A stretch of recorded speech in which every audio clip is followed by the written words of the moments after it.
Hi everyone, welcome to a new episode. Today I'm going to be talking about some hardware devices that you can use to physically protect yourself and your privacy regarding your electronic equipment and your everyday life. So, since this is some pretty important information, I think you should keep watching.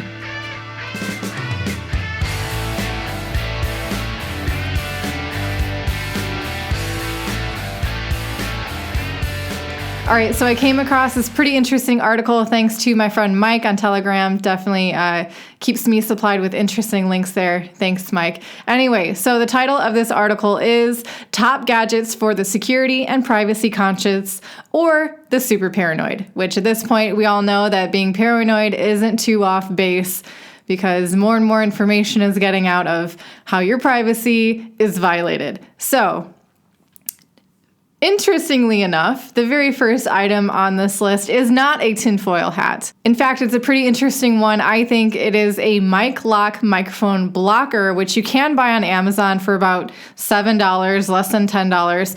Plug this into any 3.5 millimeter microphone headphone port on a laptop, phone, or tablet to trick your device into thinking that a microphone is connected, thus blocking any audio recording. Because as we all know, they're always listening.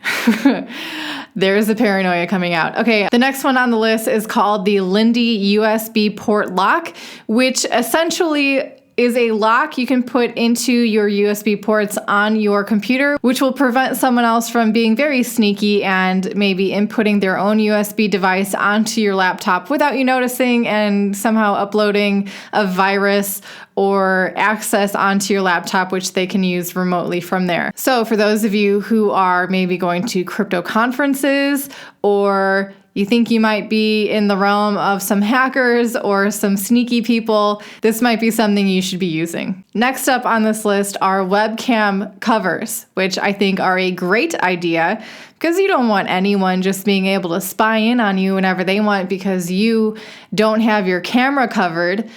Oh man, privacy being violated in so many horrendous ways these days. But anyway, this is a really easy trick to cover up your camera so then they can't see anything even if they have access to it. It's also a lot easier than using something like electrical tape, which is what I've been using on my computers and my phone for a while. So really happy to see these definitely gaining a lot more popularity. They're just really easy little plastic sliders you can slide back and forth so you can access your camera so that when you're ready to be exposed by your camera, you can have a choice then. Anyway, these can be pretty inexpensive. You can get a pack of them for about $10. Next up on this list, I think is super interesting. It's Faraday fabric for EMI and RFID shielding. So for those of you who want to block electromagnetic signals from your devices, say your laptop or your phone or even your credit cards, and just block anyone from being able to access them remotely. Definitely look into Faraday bags, in this case Faraday fabric, so you can fully clothe yourself and your family and all of your accessories can be protected from that. Now, for those who maybe think that they've been more than bugged than through, say, Siri, or what is the one for Amazon? I don't even know the name of it. Or, just generally your Mac products or any kind of device with a camera, a microphone, and a back door. If you think you've been bugged further than that, there's also this device. It's an AntiSpy RF scanner. So for those of you who think your house or your workplace or something has been physically bugged, you can use this device, once you get good at it, to sniff out the device that is spying on you.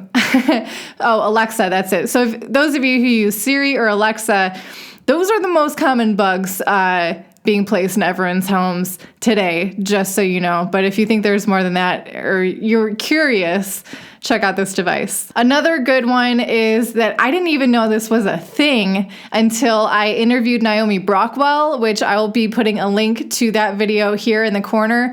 Definitely an interesting interview. She has so much information regarding privacy, how you can protect it online, what you should know about Wi-Fi, lots of information in the interview. Definitely check it out. But one of those suggestions that she had was having to do with USB ports and how if you look at the actual port, you'll see there's like 3 ridges, and one of the ridges is allocated for transmitting data.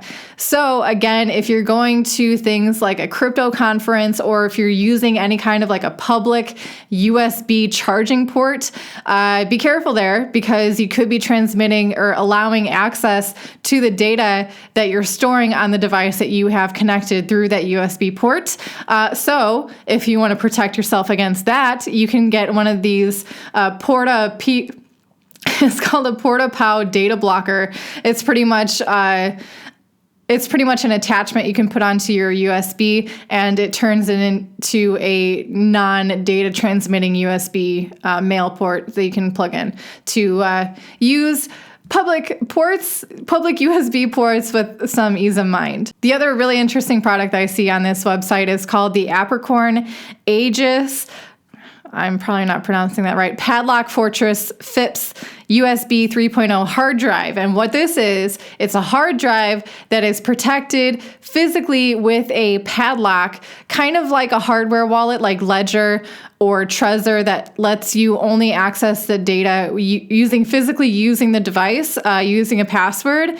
And that is essentially what is happening with this hard drive. So for those of you who want to store a whole lot of information, say private keys, or anything really to do with your cryptocurrencies, and you don't want to store it on your actual computer, but rather a hard drive, which you can disconnect and store very safely, this, I think, would be a very good idea anyway. Let me read the description of it real quick. It says, not only do APRA external hard drives offer a high level of data security, but they also look so darn cool in use. The keypad offers a convenient hardware-based way to secure your data, and it has features such as brute force protection and anti-temper measures prevents unauthorized access to your data. And this hard drive runs at about $250, but it stores 2 terabytes worth of information or data. Pretty good size storage for that hardware device. So I mentioned Naomi Brockwell and our interview that happened last month. Definitely check that out again. But in the meantime, she has her own website, naomibrockwell.com, of course. And on it, she has Naomi's privacy bag page, which is pretty much all of her recommendations of what she uses in her day-to-day life. She uses Brave browser. Awesome. So do I. It's definitely something I encourage. Don't use Google. OMG, get yourself off of that right now, because you are just giving them so much information for free that they are making millions off of. And anyway, she has Faraday bags, like a wallet and maybe a pocket for your cell phone. So for those of you who maybe aren't so handy, you can use these pre-made Faraday bags and wallets if you don't own a sewing machine and you can't make your own pockets with that fabric that I mentioned earlier. She also recommends, again, these data blockers for the USB ports. Also, another really good idea are these phone privacy screens, which is pretty much a screen, like a tint that you put over either your laptop or your phone.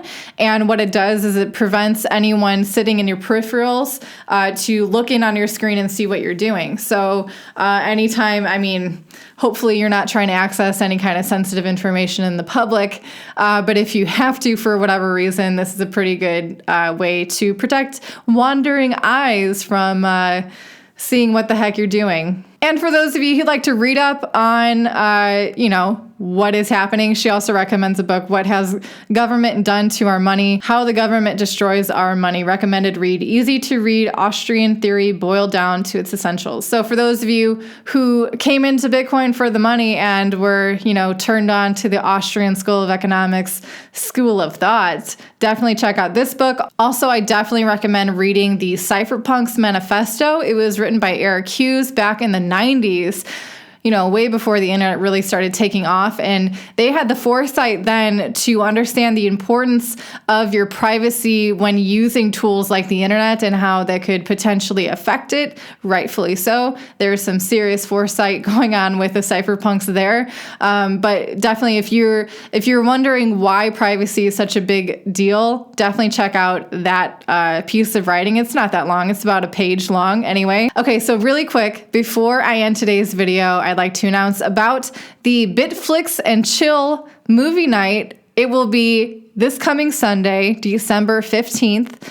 It didn't work out this past Sunday. Apologies. The hardware I was working with was not working with me. So I got that updated, and now I should be able to, go ahead and host a live streaming event. So Sunday, again, time is yet to be determined. I will be posting the information regarding that on my Instagram and Twitter accounts. You can find information to those accounts down below in the video description, as well as links to the stories, as well as links to the article and Naomi's website that I have talked about today and showed you right there. So that's going to wrap it up for today's video. I hope that you guys find it informative and helpful, and maybe gave you guys something to think about with your privacy, because it should be considered and taken seriously and respected. And no one's going to respect your privacy more than you. Trust me. Anyway, that's it for today's video. I'll be seeing you guys soon. So until then, have a good one.